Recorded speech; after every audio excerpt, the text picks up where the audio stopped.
सर्वांना मानाचा जय भीम. मी राजेश साळवे, बुलढाणा. तर मी आता परिचय करून देतो आपल्यासोबत असणाऱ्या सैनिकांचा.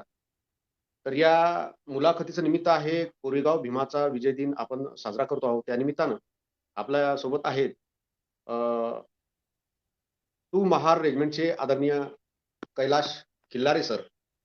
जय हिंद सर. जे टू महार रेजिमेंटमध्ये त्यांनी काम केलेलं आहे आणि टू महार रेजिमेंट ही बेसिकल रेजिमेंट आहे, बेस रेजिमेंट आहे.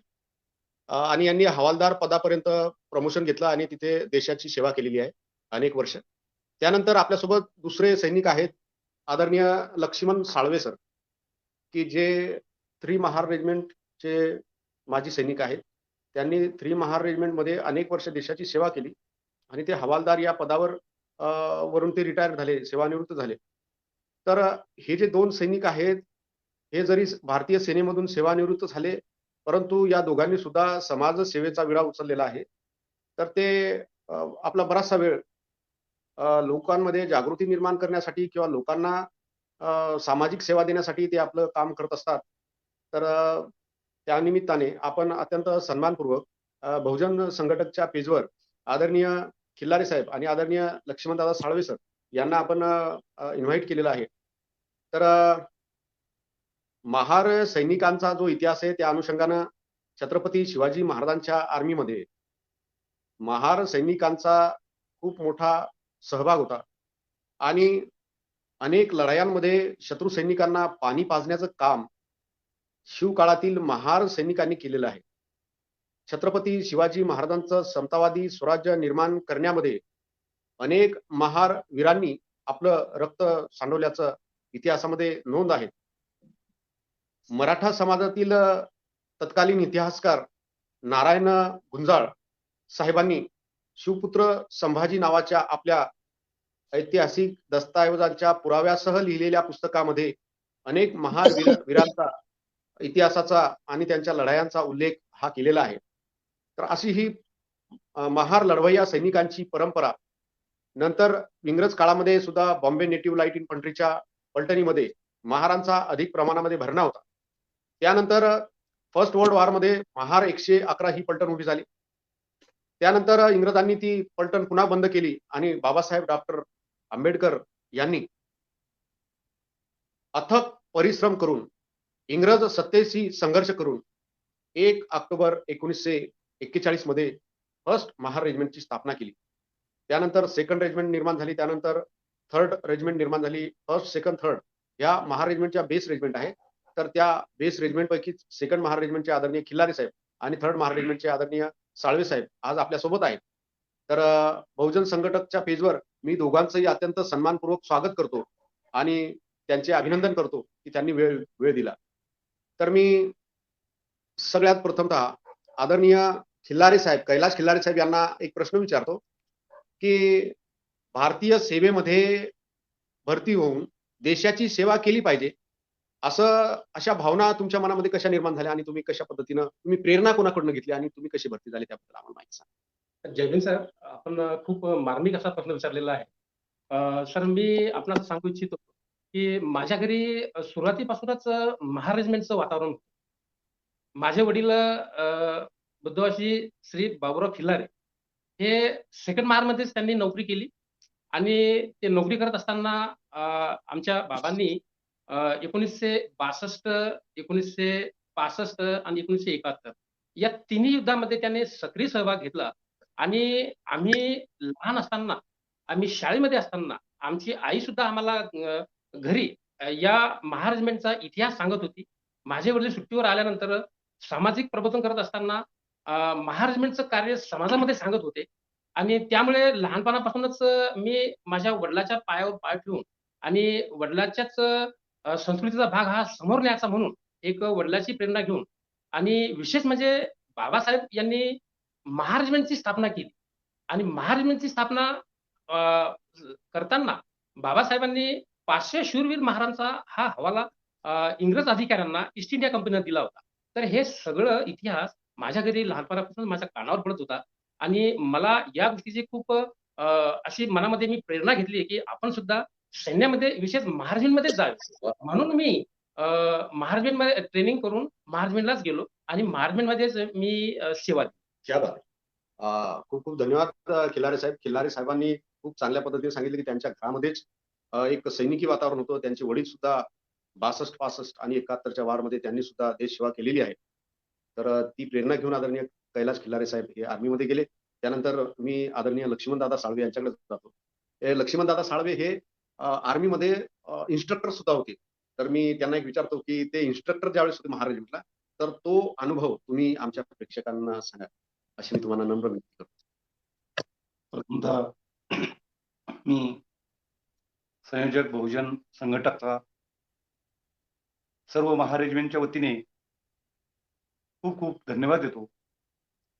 बहुजन संघटक हे जो पेज आहे, महार रेजिमेंटची प्रचार आणि प्रसार व्हावा या उद्देशाने आज आमची या ठिकाणी बोलावून आमचा सन्मान केला आणि ही जो संधी निर्माण करून दिली महार रेजिमेंटचा इतिहास जो आहे सांगण्याचा, ते अतुलनीय आहे.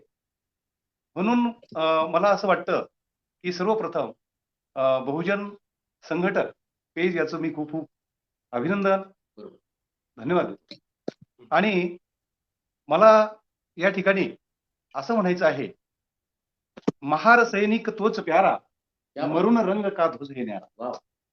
महार सैनिक तोच प्यारा, मरून रंग का ध्वज हे न्यारा. सैनिक शक्ती प्रबलता धोतर, सैनिक शक्ती प्रबलता धोतर, झेंडा ऊंचा रहे हमारा. जनसेवक है सैनिक वर है, जनसेवक है सैनिक वर है. मातृभूमी से वाहित करते, मातृभूमी से वाहित करते. क्या बात है. हम हर दम कर श्रम श्रम श्रम. महार रेजिमेंटचा हा जो सॉंगचा एक सुरुवात आहे की महार सैनिक तोच प्यारा, ते या ठिकाणी मी त्यामुळे घेतलेलं आहे की ऍक्च्युली महारांचा जो सॉंग आहे हे याच्यामध्ये इतकी एनर्जी आहे की अनेक सैनिक लोक याचा विचार करून त्या ठिकाणी त्याप्रमाणे वागतात. आपला सरांचा प्रश्न होता की तुम्ही काय सांगता. महार रेजिमेंट मध्ये जो काही ट्रेनिंग वगैरे होते ते ट्रेनिंगचे जसं आमचे सन्माननीय हवालदार खिल्लारे साहेब यांनी त्या ठिकाणी सागरमध्ये फार मोठं लाखो स्टुडंटला शिकून बॉर्डरवर पाठवलेले ही अभिमानाची गोष्ट आहे. ते सुद्धा युनिटमध्ये केलेलं आहे. ते वेपन इन्स्ट्रक्टर असल्यामुळं त्यांचं खरंच मनापासून अभिनंदन मी या माझ्या वतीनं करतो. सर्व सैनिकाच्या वतीने त्यांना धन्यवाद देतो. 1 ऑक्टोबर 1941 ला ही महार रेजिमेंट स्थापन झाली आणि महार रेजिमेंट स्थापन झाल्यानंतर त्या ठिकाणी फर्स्ट महार रेजिमेंटनं जे अतुल्य काम केलं त्याच्या मागोमाग मग बटालियन स्थापन झाल्या. आणि म्हणून जो आहे आज बाबासाहेबांच्या अथक परिश्रमामुळे बाबासाहेबांनी संधी दिली म्हणून महार सैनिक आज फार मोठ्या जोमाने काम करत आहे. त्यामध्ये मला असं म्हणायचं की महार सैनिक तो भी कार्य न छोड़े हम, तो भी कार्य न छोड़े हम, धम्म से मुंह न मोड़े हम, कठिनाइयों से कभी न डरते, आगे बढ़ते कदम कदम, वीर भारत के बालक हम, है महार सैनिक हम. बरोबर. फार फार धन्यवाद सर. आदरणीय लक्ष्मणदादा साळवे यांनी अत्यंत चांगल्या पद्धतीनं आपल्या प्रश्नाचं उत्तर दिलेलं आहे. त्याबद्दल बहुजन संघटकच्या वतीने मी त्यांचे आभार मानतो. त्यानंतर आपण आता आमचे बंधू आदरणीय खिल्लारे साहेब यांच्याकडे जाऊ आणि आदरणीय खिल्लारे साहेबांना एक विचारू की आपण महार रेजिमेंटमध्ये देश सेवा करीत असताना तुमचे स्वतःचे काय अनुभव आहेत, तर ते आमच्या प्रेक्षकांसमोर एकदा तुम्ही सादर करा, प्रेक्षकांना तुम्ही शेअर करा, प्रेक्षकांना सांगा तुमचे स्वतःचे अनुभव महार रेजिमेंट. अगदी योग्य प्रश्न आहे हा सुद्धा. सैनिकी सेवेमध्ये असताना प्रत्येक सैनिकाला वेगळ्या वेगळ्या अनुभवाला सामोरे जावं लागते. सुरुवातीला तर आपलं ट्रेनिंग होतं आणि ट्रेनिंग झाल्यानंतर आपण ऍक्टिव्ह बटालियनमध्ये आपण तिथं पोस्टिंग होती आपली. तर माझं महार रेजिमेंट सेंटरला 1983 साली ट्रेनिंग झालं आणि मी 2nd महार बटालियनला माझी पोस्टिंग झाली. मी स्वतःला खूप खुशीतमत समजतो की ज्या युनिटमध्ये आमचे वडील त्या युनिटमध्ये सर्व्हिस केली आणि त्यांनी 3 युद्ध जिंकले, त्याच युनिटमध्ये मला सुद्धा जाण्याचा मौका मिळाला आणि तिथे गेल्यानंतर की हे बाबूराव खिल्लारे साहेबांचे चिरंजीव आहेत आणि हे सुद्धा आपल्या युनिटमध्ये आले. तर त्याबद्दल असं जेव्हा माझ्या कानावर पडत होतं तर तेव्हा आमच्या वडिलांचा तिथं जो काही कार्यकाळ राहिला आणि त्यांनी जे काही युद्धामध्ये जे कौशल्य दाखवलं त्याचा मला ऐकून खूप अभिमान झाला. आणि त्यांच्यानंतर सुरुवातीलाच माझी पोस्टिंग उत्तर प्रदेशमध्ये रुडकीला झाली. आणि रुडकीमध्ये असताना की खूप युद्धाचा अभ्यास करणे, त्यानंतर इंटर कंपनी कॉम्पिटिशन करणे, इंटर कंपनी इतर दुसरेही सांस्कृतिक कार्यक्रम करणे. परंतु युद्धाभ्यास करताना पुष्कळचे असे अनुभव आले, की सैनिक जेव्हा पीसमध्ये नोकरी करतो, तर त्याला युद्धाभ्यास करताना बिलकुल जसं आपण युद्धामध्ये काम करतो तसं करावं लागत असतं. तर आम्ही रुडकीमधून जेव्हा अ, आम्ही बोटिंग ट्रेनिंगसाठी पंजाबमध्ये गेलो, तर बोट ऑफ लोडिंग पॉइंटवर तिथे जात असताना आमची जी बोट आहे, तर ती पाण्यामध्ये गरगर फिरत असताना आम्ही आमच्या अंगावरले जे लाईफ जॅकेट आहे, हे न सोडता आम्ही आमची बोट आहे, की सर्वांनी तो जो चप्पू मारावा लागतो त्याला या प्रकारे.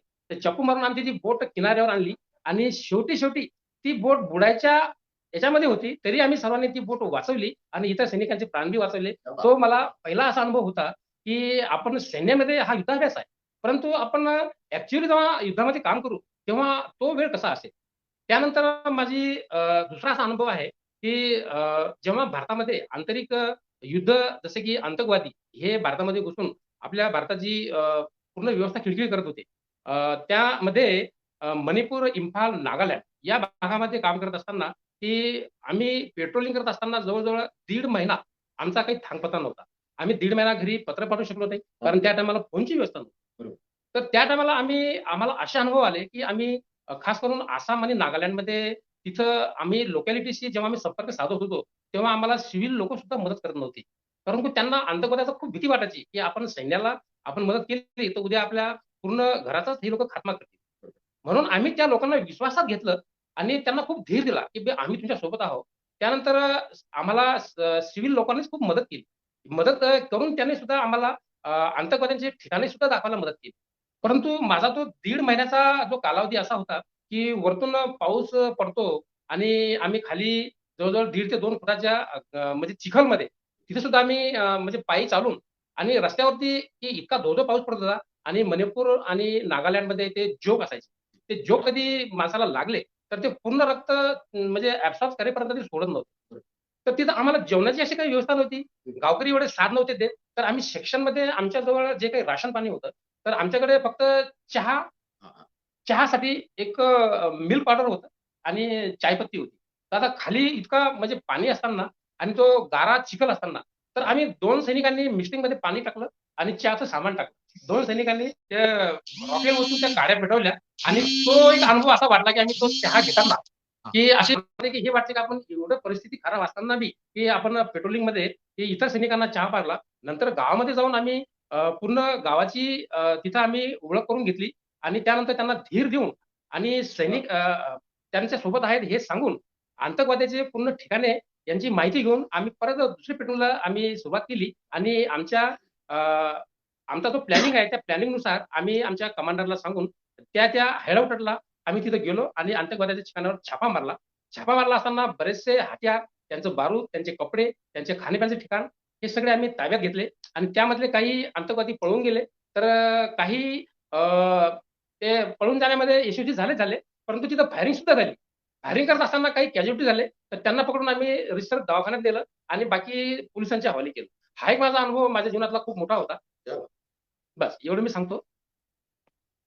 आदरणीय खिल्लारे साहेब यांनी 2 महार रेजिमेंटमध्ये देशसेवा करीत असताना तत्कालीन आतंकवादी लोकांशी कशा पद्धतीचा संघर्ष केला, त्याबद्दल एक रोमहर्षक त्यांचा एक अनुभव त्यांनी बहुजन संघटकच्या या पेजवर शेअर केला. त्याबद्दल मी त्यांचे बहुजन संघटकच्या वतीनं आभार मानतो.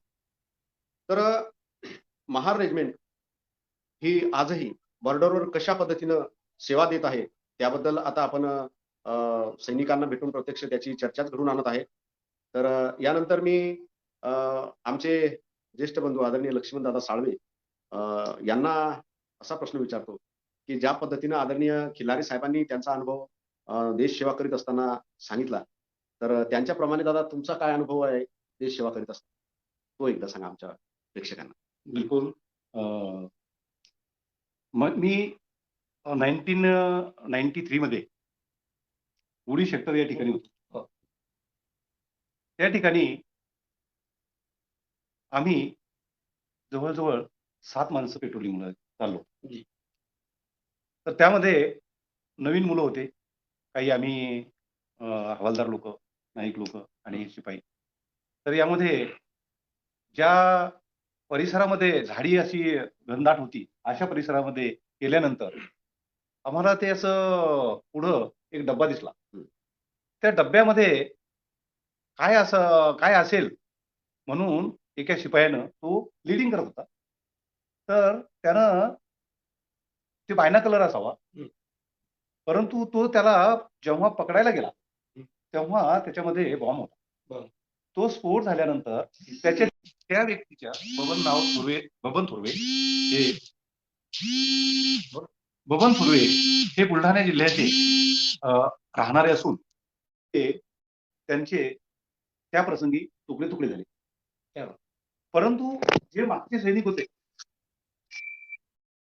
जे काही मागचे सैनिक होते, हं. त्या सैनिकांनी धीर सोडला नाहीये आणि ते ते तेवढं होऊन सुद्धा आपल्या सैनिकांना जो बहादुरीचा जो सोरेगाथ आहे महाराजांची, हं. त्याला न भिता ते पुढे गेले आणि त्याच्यामध्ये शहानिशा करून काय आहे, तर ते बायनॉक्युलर होता आणि त्याच्यामध्ये बॉम्ब.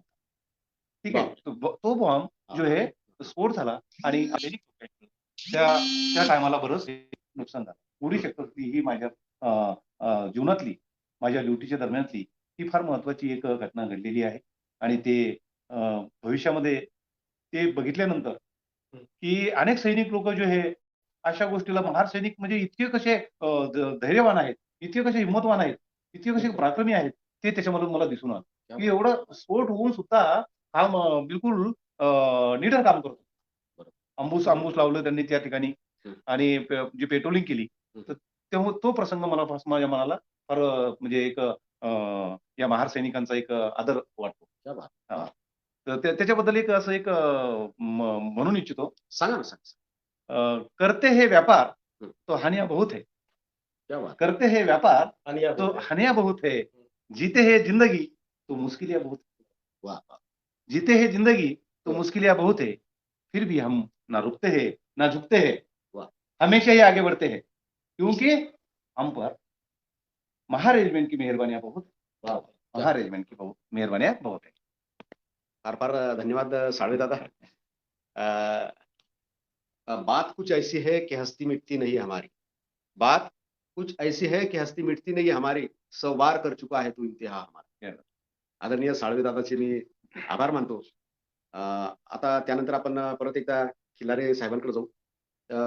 खिल्लारे साहेब, तुम्हाला मी एक असा प्रश्न विचारतो की तुमच्या जीवनामध्ये महार रेजिमेंटमध्ये काम करत असताना एखादा प्रसंग असा अविस्मरणीय असेल की तो प्रसंग तुम्ही तुमच्या जीवनामध्ये कधीच विसरू शकत नाही. तर असा प्रसंग कृपया आपल्या सगळ्या प्रेक्षकांसोबत शेअर करा आणि तो प्रसंग आम्हाला प्लीज सांगा. आदरणीय खिल्लारे साहेब. सैनिक सेवा करत असताना बऱ्याचशा कठीण प्रसंगाला समोर जावं लागत असते. तर सैनिकांच्या जीवनामध्ये आणि खास करून जे इन्फंट्री सेना असते, म्हणजे जे पैदल सेना असते, तर त्यांचं काम हमेशा हे बॉर्डरवरती राहणे, हे बॉर्डरवरती राहून देशाची सेवा करणे असते. तर असंच आम्ही एकदा पूंचमध्ये, जे की पूंचच्या समोर 2 ते 3 किलोमीटर बॉर्डर आहे आणि त्या जागेचं नाव, शेवटचं गाव ते गोलपूर आहे आणि गोलपूर गावाच्या समोर जास्तीत जास्त 500 ते 600 मीटरवरती बॉर्डर आहे. तिथे एलओसी म्हणता येईल. एलओसी म्हणण्यापेक्षा एलओसीच आहे. तर एलओसी वरती जेव्हा आम्ही पोस्टवरती होतो, तर पाकिस्तानी जी पोस्ट आहे, ते हे आमच्या म्हणजे डोक्याच्या वरती होते. कधी कमीत कमी अंतर हे 30 30 फूट ते 25 फूट इतकंच अंतर असेल, की त्यांना आपण असा आवाज दिला किंवा त्यांनी आपल्याला आवाज दिला, तर त्यांचा आपला आवाज येत होता. तर आम्ही सैन्यामध्ये तिथं ड्युटी करत असताना पोस्टवरती नवीन-नवीन शिपाई हे ट्रेनिंग करून जेव्हा तिथे येत होते, तर त्यांना खूप कंट्रोल करावं लागते नवीन शिपायांना, की त्यांना खूप इन्स्ट्रक्शन द्यावं लागतात, की पाकिस्तानीवरून फायरिंग करतात आणि आपण पाणी आणायला जातो, तर खूप क्रॉलिंग ट्रेंचमधून त्यांना असं लप्या-छिप्या पद्धतीनं ज्याप्रमाणे ट्रेनिंगमध्ये शिकवलेलं आहे, त्याप्रमाणे त्यांना घेऊन जावं लागतं आणि तसंच ड्युटीवर जात असताना सुद्धा आपलं हतियार आणि आपला जे हेल्मेट वगैरे हे घालूनच आपण ड्युटीवर जायचंय असे त्यांना सांगायचं असतं. परंतु पाकिस्तानी जी सेना आहे, हे आमच्या डोक्याच्या वरती असल्यामुळं ते केव्हा-केव्हा आम्हाला म्हणायचे, की "हिंदुस्तानी साथी हो, खाना खाओ." तर त्या टायमाला हे जे नवीन मुलं आहे, अरे पाकिस्तान ने आवाज दिया, चलो अपन उनको बोलते हैं हम खाना खाया या बाकी है. तो ऐसे एक बार उन्होंने बोला कि पाकिस्तानी हिंदुस्तानी साथियों खाना खाओ, क्योंकि अपने देश का तो नाम भारत है, लेकिन वो हमेशा हिंदुस्तानी कहते हैं और अपन तो भारत को भारत ही कहेंगे, क्योंकि बाबा साहब ने तो अपने संविधान में पहले ही कलम में लिखा है कि the name of the nation is India, that is Bharat. तो पाकिस्तानियों ने कुछ भी करने दो, अपन अपने देश का नाम भारत ही लेंगे. तो वो कहते थे कि हिंदुस्तानी साथियों खाना खाओ. तो एक लड़का जैसे ही उसने क्रॉलिंग ट्रेन से उसका सर ऊपर किया, तो उधर से एक मतलब गोली ऐसी चली कि उसके हेलमेट के ऊपर से चली गई. हालांकि हेलमेट को टच नहीं हो गई, लेकिन वो सिपाही बहुत घबर गए, बहुत घबर गए और वो एकदम नीचे डाउन हो गया और लेइंग पोजिशन में, मतलब लाइन पोजिशन में आ गए. तो वो एक ऐसा, मैं मेरे प्लाटून में लड़का था वो, तो मैं बार बार मेरे प्लाटून को मतलब इंस्ट्रक्शन देता था कि ये बॉर्डर है, ये एलओसी है, यहाँ पे ऐसा कुछ गलत काम मत कीजिए.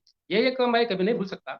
दूसरी बात ऐसी है कि जब मैं सेंटर में ट्रेनिंग वेपन इंस्ट्रक्टर था, तो वेपन इंस्ट्रक्टर के समय मुझे जवानों को पिस्टल से लेके एमएमजी तक इतना सिखाने का मेरा काम था.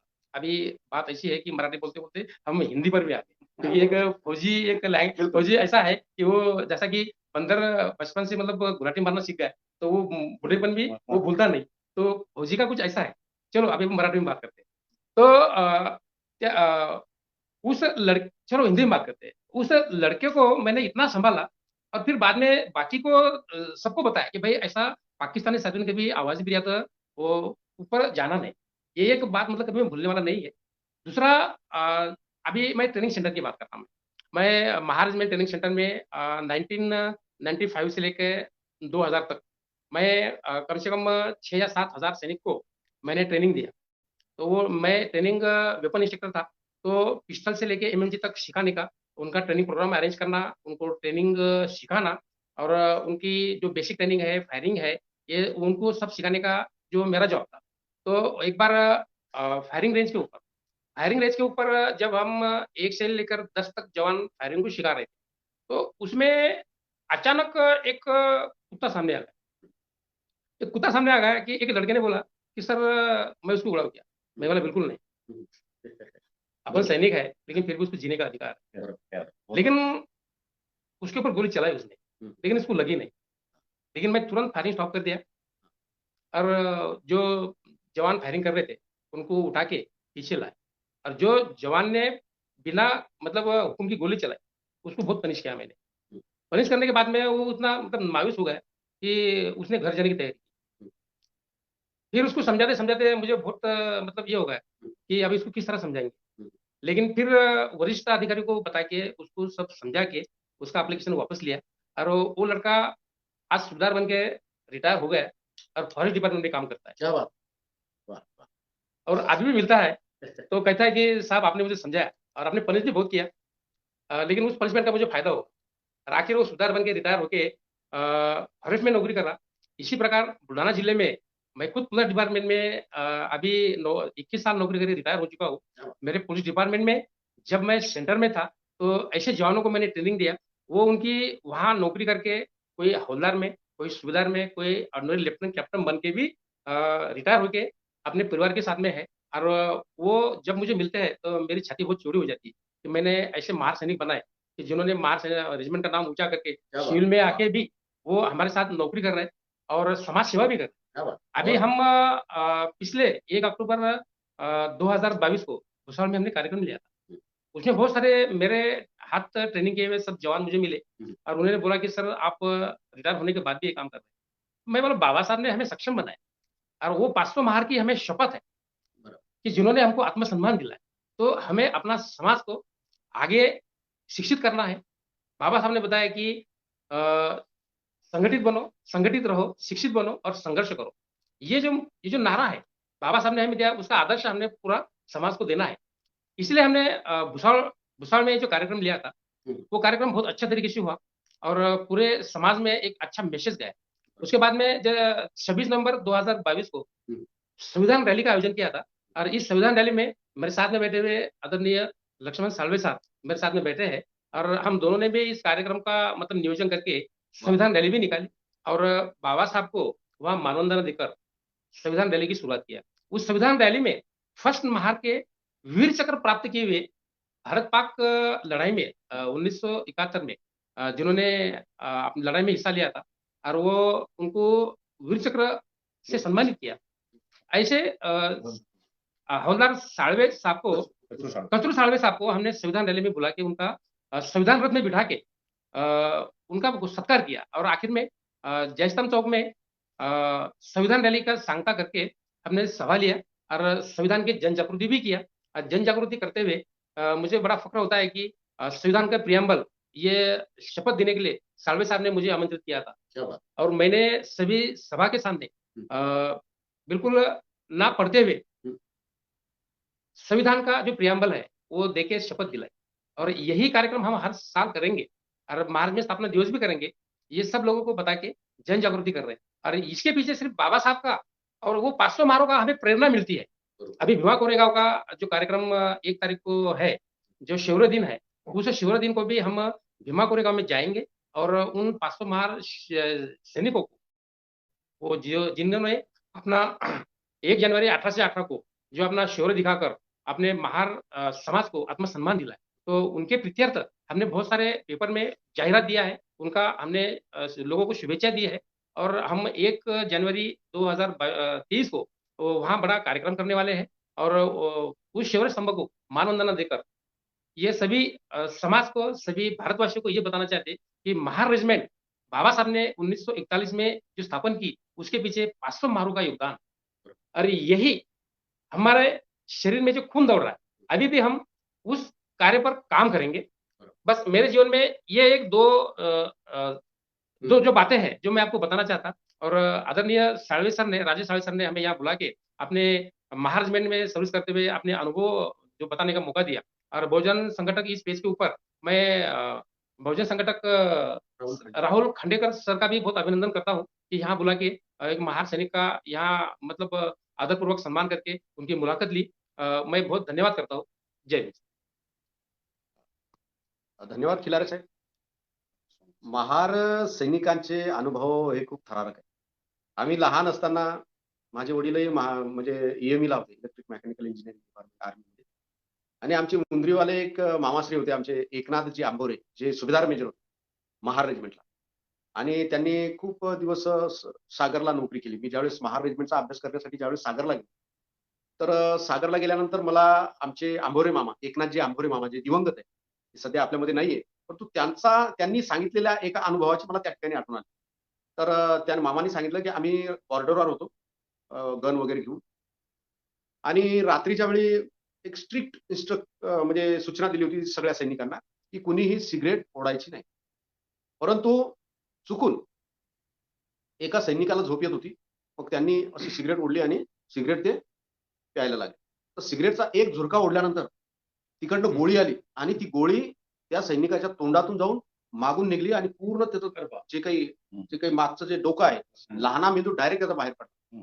तर एवढे थरारक अनुभव या महार रेजिमेंटच्या सैनिकांना देश सेवा करत असताना आहेत. तर आदरणीय खिल्लारे साहेबांचे मी धन्यवाद मानतो. त्यांनी खूप रोमांचक असे अनुभव त्यांचे सांगितले, लक्षात राहणारा अनुभव त्यांनी सांगितला. तर आता आपण परत आमचे ज्येष्ठ बंधू आदरणीय लक्ष्मणदादा साळवे यांच्याकडे येऊ आणि त्यांना सुद्धा विचारू की लक्ष्मणदादा, तुमच्या पूर्ण सर्व्हिसमध्ये की असे काही तुम्हाला देश सेवा करीत असताना, नोकरी करत असताना असे काही अनुभव असतील की ते तुम्ही जीवनामध्ये शेवटपर्यंत विसरू शकत नाही, तर कृपया असे अनुभव आमच्या बहुजन संघटकच्या प्रेक्षकांसमोर एकदा त्यांना सांगा आणि त्यांना सुद्धा अनुभव येऊ द्या की आर्मीमध्ये नोकरी म्हणजे कशी रोमांचक अनुभव असतात आर्मीच्या. बिलकुल, अगदी जायजाच प्रश्न तुम्ही विचारलेला आहे. माझ्या माहितीप्रमाणे आर्मीमध्ये एक हत्यार आहे, त्याला आरएल म्हणतात, रॉकेट लॉन्चर. त्याच्या माध्यमातून आम्ही 5 राऊंड फायर करतो. एचईटी, इल्युटिंग, स्मोक असे 5 राऊंड फायर करतो. जेव्हा आम्ही काश्मीर एरियामध्ये असतो तर त्यावेळेस एचईटी राऊंड हा जर समजा आतंकवादी एखाद्या घरामध्ये जर छुपलेले असतील तर त्यांना जर आपल्याला मारायचं असेल तर एचईटी हा एक्सप्लोसिव्ह टँक म्हणजे त्याच्या विरोधात एचईटी राऊंड म्हणजे त्या घरावर टाकला जातो. तर त्याच्या डिग्र्या वगैरे लावून सरांना चांगल्या प्रकारे माहिती आहे, मी बी लावता येईल. तर त्याच्यावर डिग्री लावून त्या घराला कसं तोडायचं त्या आरएलच्या माध्यमातून आम्ही ते काम करत असतो. आणि एक सराहनीय काम असं आहे की त्याच्यामध्ये अ, हे हत्यार जो आहे ना, म्हणजे हे 2 माणसं चालवतात. एक जो आहे खांद्यावर त्या आरेला बरोबर. बॉर्डर पिक्चर आपण बघितलं असेल. हा. त्या बॉर्डर पिक्चर मध्ये सनी देओल जो हत्यार घेऊन चालतोय हा. त्या हत्यारा संदर्भात बोलतोय मी. बरोबर. आरएल रॉकेट लॉन्चर याच्या माध्यमातून अनेक अनेक गोष्टी आपले महार सैनिक करत असताना महार सैनिकांचे त्या हत्यारला ते एवढं हत्यार म्हणजे जवळ-जवळ 16 पॉइंट काहीतरी किलो आहे. बरोबर. ते घेऊन तो जवान चाललं म्हणजे माउंट करतो, ताबडतोब जे उभा राहून तो फायर करतो, त्या घराला बरबाद करतो, त्या आतंकवादीला बरबाद करतो. ही सैनिकाची एक विशेषता या ठिकाणी मला सांगावीशी वाटते, की ॲक्चुअली सैनिक लोक जे आहे कसं त्यागाचं जीवन त्या ठिकाणी जगतात आणि कसं शौर्य प्राप्त करतात, कशी बहादुरी प्राप्त करतात, हे म्हणजे सांगताना फार मोठा आनंद वाटतो. की महार सैनिक हे फार मोठे बहादूर आहेत, पराक्रमी आहेत, धैर्यवान आहेत, हिम्मतवान आहेत आणि त्या आज आज बहुजन संघटक हे आमचं मुलाखत घेतात. म्हणून फार मनापासून मला त्यांचा खूप खूप धन्यवाद द्यावा असं वाटतं त्यांना. कारण सन्माननीय आपले राहुल खांडेलकर सर यांचं तर खरोखर मी मनापासून अभिनंदन करतो.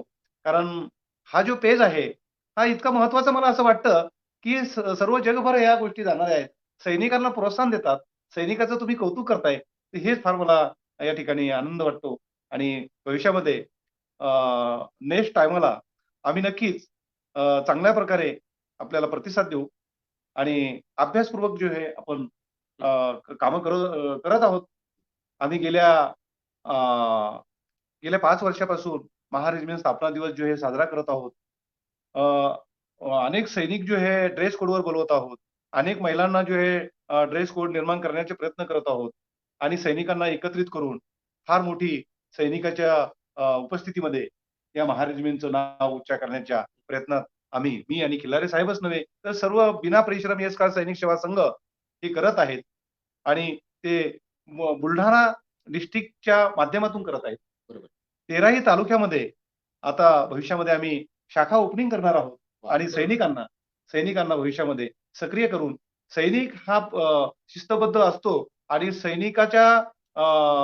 सैनिकाच्या माध्यमातून जे कामं ज्या देशाचा सैनिक समाज कार्यामध्ये उतरतो तिथं प्रगती आणि परिवर्तन झाल्याशिवाय राहणार नाही माझा असा विश्वास आहे.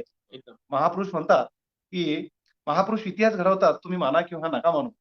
महापुरुष इतिहास घडवतात, तुम्ही माना किंवा नका मानू. परंतु जो समाज बुद्धिमान आहे, जो समाज जागृत आहे, तोच समाज या देशामध्ये प्रभुत्व गाजवत असतो. प्रभुत्व गाजवत असतो. हे महापुरुषांचं वाक्य मी या ठिकाणी मुद्दामून बोललो आहे. धन्यवाद साळवे साहेब. तर मित्र हो, आज आपण आदरणीय लक्ष्मणदादा साळवे आणि खिल्लारे साहेब हे महार रेजिमेंटचे माजी सैनिक जवान ज्यांनी कशा पद्धतीने सेवा केली त्याबद्दल त्यांनी माहिती सांगितली. तर मित्र हो, आपण महाराष्ट्रीयन आहोत याचा आपल्याला सदैव गर्व आहेच, याच्यात काही शंका नाही. परंतु आम्हाला याही गोष्टीचा गर्व आहे की या महाराष्ट्रामधून आमच्या 2 रेजिमेंट आहेत. एक महार रेजिमेंट आहे आणि दुसरी मराठा लाईट इन्फंट्री.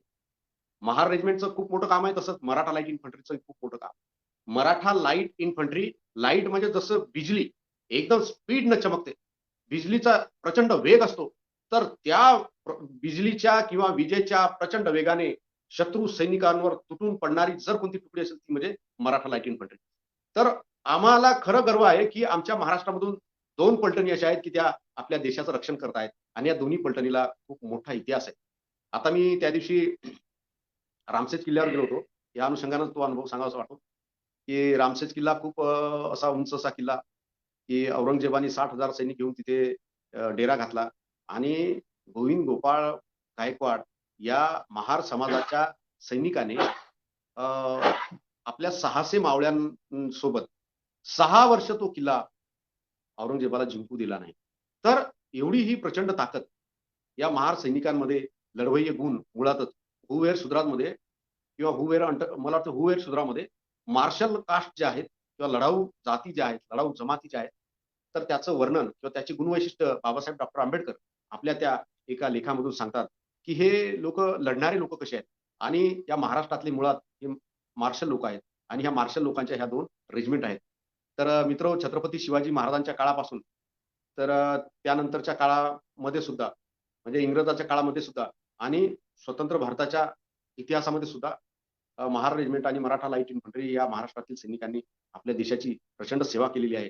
तर आता जास्त म्हणजे वेळ न घेता मी आमच्या बहुजन संघटकचे आदरणीय राहुल खांडेकर साहेब यांचे मी खूप खूप धन्यवाद मानतो.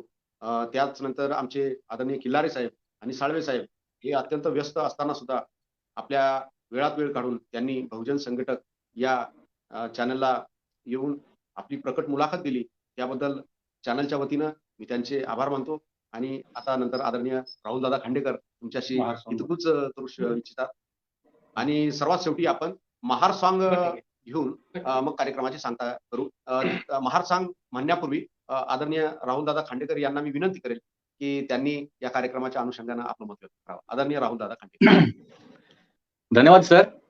मुळातच बहुजन संघटकने हा कार्यक्रम मागील वेळेस सुद्धा आपण या पद्धतीने साजरा केला होता की या देशातील ज्या महारांचा जो इतिहास आहे अर्थातच तो अतिशय गौरवशाली इतिहास आहे, अतिशय अभिमानाचा इतिहास आहे, स्वाभिमानाचा इतिहास आहे. या देशातील ज्या मार्शल कास्ट समजल्या जातात त्या मार्शल कास्टमध्ये असलेल्या या महार समाजाचा तो इतिहास आहे आणि त्याचप्रमाणे तो अखिल भारतामध्ये असलेली जी शेड्यूल कास्ट आहे या शेड्यूल कास्टच्या संबंधाने हा येणारा इतिहास आहे. महार रेजिमेंटचा जो गौरवशाली इतिहास आहे तो बाबासाहेबांनी सांगूनच जी काही बंद पडलेली महार रेजिमेंट आहे ती सुरू केली होती. आणि त्याचमुळे आज जे काही आम्हाला महार सैनिक दिसतात ते बाबासाहेबांच्या त्या लढ्याचा तो परिणाम आहे आणि महार सैनिक पुढे आलेले दिसतात. तर या लढ्यातून पुढे आलेले दोन सैनिक सर त्यांना आपल्या समोर घ्या. तर हे दोन महार सैनिक आपल्यासोबत आज जोडलेले आहेत आणि या दोघांनी सुद्धा या ठिकाणी अतिशय अभिमानाने आपल्याला सांगितलं की आम्ही जे काही आहोत किंवा आमचा जो काही आम्ही जे काही बनलो किंवा आज जे काही आम्ही करत आहोत कार्य हे सुद्धा बाबासाहेबांची देण आहे आणि बाबासाहेबांमुळे करत आहोत आणि म्हणून याची परतफेड पे बॅक टू द सोसायटी आपण केली पाहिजे. त्यातून आपण हे अतिशय चांगले काम करत आहात. मला या ठिकाणी फक्त शेवटच्या दोन म्हणजे तुमच्याकडून एक टिप्स पाहिजे होत्या की भविष्यामध्ये आर्मीमध्ये जॉईन होण्यासाठी आमच्या मुलांनी काय करावं. कारण या देशामध्ये ज्या पद्धतीनं प्रायव्हेटायझेशन होत आहे त्यामुळे या देशातल्या जवळपास नोकऱ्या संपुष्टात येत आहेत आणि अशा परिस्थितीमध्ये फक्त आर्मी, रेल्वे आणि अशा थोड्या बहुत गोष्टी शिल्लक आहेत की जिथे आजही खऱ्या अर्थाने टॅलेंटेड मुलांना संधी मिळते. तर यासाठी आपल्या मुलांनी काय काम केलं पाहिजे, त्यांनी कशी तयारी केली पाहिजे याबद्दल थोडंसं मार्गदर्शन करा. सर धन्यवाद. आपण खूप असा प्रश्न विचारलेला आहे आणि तो आपले जे बहुजन आहेत त्यांच्यासाठी खूप महत्वाचा आहे. मी एक सैन्यामध्ये वेपन इन्स्ट्रक्टर होतो. तर सैनिकांना ट्रेनिंग देणं हे माझं म्हणजे मूळ काम होतं. परंतु आता रिटायर झाल्यानंतर मी बघतोय की आता सरकारनं जे काही प्रायव्हेटायझेशन चालू केलंय तिथं आपलं सर्वच आरक्षण आहे हे धोक्यामध्ये आलेलं आहे. परंतु सैन्य किंवा आर्मी एक अशी संस्था आहे की त्यामध्ये राहून आपण आपलं भविष्य उज्ज्वल करू शकतो. तर आपले जे पॅरेंट्स आहेत त्यांना मला सांगणं आहे की आपल्या मुलांना सैन्यामध्ये भरती होण्याचं सगळ्यात पहिले त्यांना प्रेरणा द्यायला पाहिजे. आणि जे मुलं आहेत ज्यांना भरती व्हायचं आहे, ज्यांना सैन्यामध्ये जायचं आहे, तर त्यांनी सुरुवातीपासूनच आपली जे फिजिकल आणि मेंटल ह्या दोन्ही जे स्टेटस आहेत ह्या खूप चांगल्या ठेवायच्या आहेत. आणि त्यांनी 12वी पास झाल्यानंतर किंवा मॅट्रिक पास झाल्यानंतर आपल्याला इन्फंट्रीमध्ये जायचं आहे किंवा आपल्याला मेकॅनिकल याच्यामध्ये जायचं आहे हे ठरवून घ्यायला पाहिजे. आपण आता जे पुराण्या जमान्याची जी भरती होती ते त्यावेळेस एवढं कॉम्पिटिशन नव्हतं. आता वाढती लोकसंख्या आणि वाढती बेरोजगारी त्यामुळे कॉम्पिटिशन पुष्कळ आहे. त्यासाठी आपण आपली जी बौद्धिक चाचणी यामध्ये अभ्यासाला पुष्कळ करावा लागतो. कारण इथं व्हॅकन्सीची गोष्ट येते तिथं आपल्याला आपल्या सर्वात मेरिटमध्ये घ्यावं लागेल. तरी आपला अभ्यास हा एकदम चांगल्या प्रतीचा असावा. आपली जे फिजिकलसाठी मेंटॅलिटी असावी, आपली शारीरिक क्षमता आहे ही वाढवावी आणि जास्तीत जास्त प्रॅक्टिस करावी आणि कमीत कमी वेळामध्ये आपण जास्तीत जास्त वर्क कसं करू शकतो तो अभ्यास असेल किंवा फिजिकल असेल ते विद्यार्थ्यांनी हे ठरवून घ्यावं. आणि आर्मीमध्ये जाणे हे एक प्रत्येकाला नशीब होत नाही. परंतु जो कोणी आर्मीमध्ये जातो त्याला दोन गोष्टी म्हणजे मी सांगू इच्छितो की आर्मीमधून रिटायर झाल्यानंतर आपण सिव्हिलची कोणतीही नोकरी करू शकतो. परंतु सिव्हिलची नोकरी केल्यानंतर आर्मीमध्ये जाता येत नाही. हेच तेवढंच सत्य आहे. आणि आर्मीमध्ये जे देशाची सेवा करण्याची संधी मिळते ती संधी इतर कोणालाही मिळत नाही. म्हणून त्याबद्दल अभिमान बाळगावा. हे 2-4 मी पॉईंट सांगितले. आता साळवे सरांना मी विनंती करतो त्यांनी त्यांच्यातर्फे 2 शब्द सांगावे. धन्यवाद सर. प्रथम मुद्दा माझा असा आहे की ज्या स्टुडंटला, ज्या विद्यार्थ्याला सेनामध्ये भरती व्हायचं आहे, त्याची शारीरिक चाचणी फार महत्वाची असते सर. ते अत्यंत महत्वाची असल्यामुळे त्याच्यावर भर देण्यात यावा. आणि बौद्धिक चाचणी आर्मीमध्ये 50% कमी पडलं तरी चालते, परंतु शरीरसृष्टी आणि जो काही व्यायाम आहे तो हा अगदी बेटर असावा, असं माझं या ठिकाणी सहमत आहे. आणि प्रत्येक घराघरामध्ये हा महारेजिमेंटचा सैनिक उभा करण्यासाठी, हा निर्माण करण्यासाठी, तर त्यामध्ये आम्ही सुद्धा काम करणार आहोत. लोकांना सरांनी फार महत्वाचा प्रश्न केलेला आहे. तो प्रश्न जो आहे आम्ही सर घेत आहोत. यापूर्वी मी घेतलेला आहे, लिखित आहे तो प्रश्न. परंतु मी पाटबंधारे या ऑफिसमध्ये क्लर्क या पदावर कार्यरत आहे आणि काही वेळ न मिळाल्यामुळं ते पूर्णत्वास जात नाहीये. बाकी सैनिक भरपूर आहेत बुलढाण्यामध्ये सर. फार सैनिक जो आहे सक्रिय झालेले आहेत सर, समाजकार्यामध्ये सक्रिय झालेले आहेत. आपले आपण ज्याप्रमाणे अगदी मनापासून काम करताय, त्याप्रमाणे आम्ही तुमच्यासारख्या विद्वान विचारवंत साहेबांचं घेऊन आम्ही तुमच्या सोबत काम करण्यास तयार आहोत. सर एक पॉईंट मला सांगायचं राहिलं होतं. नक्की आपण सर.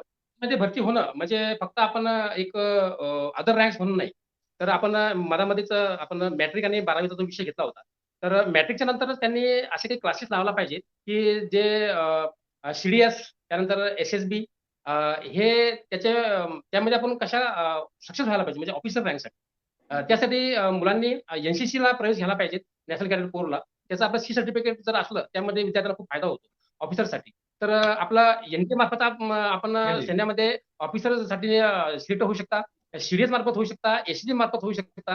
तर याबद्दल मोठमोठे क्लासेस आहेत, त्याचे मार्गदर्शन घ्यायला पाहिजे. आणि माझ्या मते तर आपण ORS पेक्षा म्हणजे अदर रँक्स पेक्षा आपण महाराष्ट्राच्या बहुजनांनी, महाराष्ट्राच्या सगळ्या विद्यार्थ्यांनी बाबासाहेबांची प्रेरणा घेऊन त्यांचे विचार समोर घेऊन जास्तीत जास्त अधिकारी होण्याची ही इच्छा व्यक्त करायला पाहिजे आणि त्याप्रमाणे प्रयत्न करायला पाहिजे. हा एक माझा पॉईंट आला होता. त्यावर सुद्धा सर काम सुरू आहे आपलं. नक्की सर.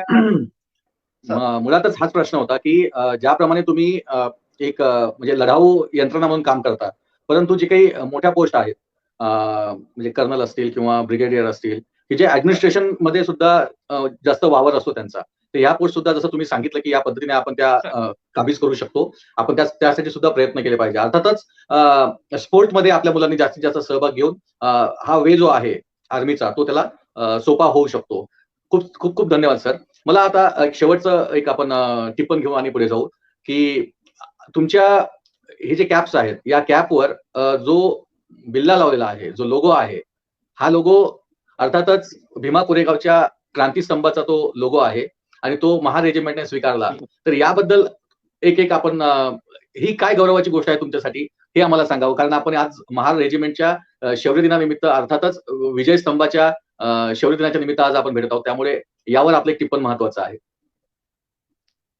सर खूप धन्यवाद. मला या प्रश्नाची अपेक्षा होती, कारण महार रेजिमेंट जर म्हटलं तर सगळ्यात पहिले महार येतो आणि त्या 500 शूरवीर महारांनी आपली जी शौर्य दाखवलं आणि ही अराजकता असं म्हणता येईल की जी पेशवाई खतम करून आत्मसन्मानाचे जीवन आपल्या समाजाला दिलेलं आहे.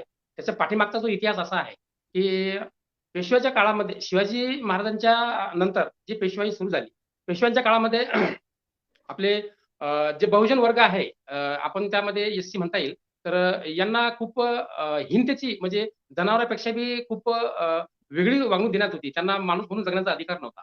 त्यांच्या दैनंदिन जीवनामध्ये त्यांना ज्या काही गोष्टी पाहिजे होत्या त्या त्यांना मिळत नव्हत्या. तर त्यासाठी सिद्धनाग जे आपले शिवाजी पेशव्याच्या काळामध्ये सिद्धनाग तिसरे हे होते, तर त्यांनी ईस्ट इंडिया कंपनी आणि ईस्ट इंडिया कंपनीमध्ये ते जेव्हा सैन्यामध्ये असताना त्यांनी बाजीराव पेशवा दुसरा यांच्यासोबत ते जाऊन म्हणले की आम्ही महाराष्ट्राचे आहोत आणि आपण सुद्धा महाराष्ट्राचे भारताचे आहोत, तर आपल्यासोबत लढण्याची आमची कोणती इच्छा नाहीये, परंतु आम्ही तुम्हाला इंग्रजांच्या विरुद्ध लढल्यानंतर आमचं स्थान काय असणार. तर त्यांनी बाजीराव पेशव्यांनी त्यांना खूप अपमानित करून सांगितलं की बा सुईच्या टोकावर एवढी जागा असेल ती सुद्धा तुम्हाला मिळणार. त्यामुळेच सिद्धनाथ आणि त्यांचे सहकारी जे सैन्यातले अधिकारी होते त्यांनी ईस्ट इंडिया कंपनीला जाऊन आत्मसन्मानाने जीवन जगण्याची जी काही व्यथा मांडली आणि तेव्हा हे 500 महार आणि 300 जे सैनिक होते असे 800 महार असे 28,000 पेशव्याविरुद्ध लढले आणि ही जगामधली 10 लढाईपैकी एक अशी लढाई होती की ज्याची दखल इंग्रज अधिकाऱ्यांनी घेतली आणि 13 डिसेंबर 1821 ला या शौर्याचा जो स्तंभ उभारण्याची पायाभरणी केली आणि 500 महारांनी 28,000 पेशव्यांना गाडून पेशवाई जी संपविली त्या प्रित्यर्थ त्यांच्या शौर्याचा जो स्तंभ आहे भीमा कोरेगाव येथे भीमा नदीच्या किनारी हा स्थापन केला आणि तो जो स्तंभ आहे तो स्तंभ महार रेजिमेंटच्या टोपीवरती जे आपण बघताय की माझ्या या टोपीवरती महार रेजिमेंटचा स्तंभ मधामध्ये लावलेला आहे. तर जेव्हा पेशवाईच्या पहिले 1892 मध्ये महार रेजिमेंटची भरती ही सैन्यामध्ये भरती करणं बंद केलं होतं कारण 1892च्या पहिले जो काही काळ होता तो खूप अराजकीचा काळ होता. त्यानंतर 1917 ला 111 महार बटालियनची स्थापना झाली परंतु तिचं लगेचच अस्तित्व 1920 ते 1922 दरम्यान हे खतम करण्यात आलं. त्यावेळेस पहिलं महायुद्ध हे संपण्याचा कगार होता परंतु दुसऱ्या महायुद्धामध्ये महाराष्ट्राच्या पहिल्या दुसऱ्या आणि तिसऱ्या बटालियनने खूप महत्वाची कामं केली. त्यानंतर डॉक्टर बाबासाहेब आंबेडकर आणि बाबासाहेब आंबेडकरांचे जे वडील रामजी बाबाच्या पहिले गोपाल बाबा वलंकर आणि गोपाल बाबा वलंकर हे 1894 मध्ये तर 1904 मध्ये ज्ञानबा शिवराम कांबळे यांनी इंग्रज अधिकाऱ्यांना सांगून महाराष्ट्र स्थापन करण्याचा खूप प्रयत्न केला परंतु तो विफल झाला. त्यानंतर सुभेदार रामजी आंबेडकर बाबासाहेबांचे वडील यांनी महार रेजिमेंटमध्ये महारांची भरती करण्याबाबत खूप प्रयत्न केला तरी सुद्धा इतकं यश आले नाही.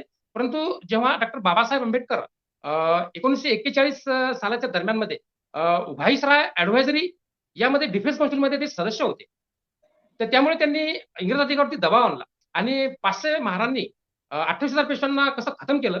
त्या पहिले 1795 ला खरड्याच्या लढाईमध्ये दुसरा सिद्धनाथ महार परशुराम पटवर्धन हे जे सेनापती होते त्यांना त्या लढाईमधून उचलून त्यांची मुक्तता केली त्याचा जीव वाचवला. यांची ईस्ट इंडिया कंपनीला इंग्रज अधिकाऱ्याला याचे पुरावे दिले आणि महार सैनिक हे माझे लढवय्ये आहेत आणि महार सैनिक हे खूप शूरवीर आहेत म्हणून माझ्या महार सैनिकाला एक वेगळी महार रेजिमेंट स्थापन करून द्यावी आणि म्हणून 1941 मध्ये बाबासाहेबांच्या अथक परिश्रमामुळे महार रेजिमेंटची स्थापना करण्यात आली आणि त्या स्थापनेचा महार रेजिमेंटचे सैनिक आहे आपल्या बेल्टवरती आणि टोपीवरती हा जो स्तंभ आहे हा पहिले त्या टोपीवरती याचे 2-3 लोक बदली झालेले आहेत. जेव्हा 111 महार होती तेव्हा टोपीवरती 111 असं खाली लिहेल आणि खाली महार असं लिहिलं होतं आणि त्याच्यावरती जो स्तंभ आहे हा लावण्यात आला होता. त्याच्या डाव्या बाजूला भीमा आणि उजव्या बाजूला कोरेगाव असं लिहिलं होतं. परंतु हे 1956 मध्ये जेव्हा महार मशीन गन याची बदली होऊन पूर्णपणे महार रेजिमेंट ही स्थापन झाली आणि तेव्हा जे महार मशीन गन आहे याला विकर्स गन म्हणतात की ती एका टायमाला म्हणजे एका सेकंदामध्ये 200 ते 250 गोळ्या फायर करत होते आणि हे महार सैनिक चालवत होते. त्याचं एक ताजं उदाहरण द्यायचं जर म्हटलं तर 1947 आणि 48च्या भारत पाकिस्तानच्या या युद्धामध्ये जेव्हा भारत आझाद झाला होता परंतु पाकिस्तानाने काश्मीर राज्यावरती हल्ला केला तर त्या हल्ल्यामध्ये साहेब ज्या युनिटमध्ये आहे 3rd महारचे त्या 3rd महारचे जे राव कांबळे आहे यांनी जी विकर्स गन चालवली परंतु कबायली पठाण यांनी पाठीमागून येऊन त्यांचं शिर आहे धडापेक्षा वेगळं केलं.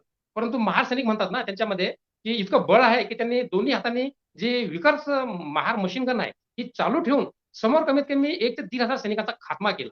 तर ती जी महार मशीन गन आहे तिचा 1956 मध्ये महार रेजिमेंटची स्थापना करण्यात आली म्हणून ती टोपीवरती जे क्रॉस मध्ये आहे ते महार मशीन गन विकर्सचे जे 2 बॅरल आहेत आणि माझामध्ये जो स्तंभ आहे तो 500 महार सैनिकांचा शौर्य दाखवणारा तो विजय स्तंभ आहे आणि खाली महार रेजिमेंट लिहिलेला आहे. एवढी इतिहासातच माहिती साहेब जी मला सांगण्यात आली ती विचारली ती सांगितली. जय हिंद सर. खूप खूप धन्यवाद सर. आपण या ठिकाणी महार रेजिमेंटच्या त्या लोगोचा इतिहास सांगितला. असंच भविष्यात सुद्धा आपण या महार रेजिमेंटचा इतिहास, महारांचा इतिहास, महारांचा लष्करी इतिहास असेल आणि एकूणच ज्या काही शौर्याच्या गाथा आहेत आपण समजून घेत राहू. धन्यवाद सर. आपण बहुजन संघटक सोबत जुळलात, आपण आपल्या भावना व्यक्त केल्यात आणि आपले अनुभव आम्हाला सांगितलेत. दोघांचेही मी या ठिकाणी आभार व्यक्त करतो. शौर्य दिनाच्या खूप खूप शुभेच्छा देतो आणि आपण भीमा कोरेगावला सलामी द्यायला नक्की याल. आणि आपण तिथे भेटू. धन्यवाद. जय भीम, जय भारत. जय हिंद. जय हिंद.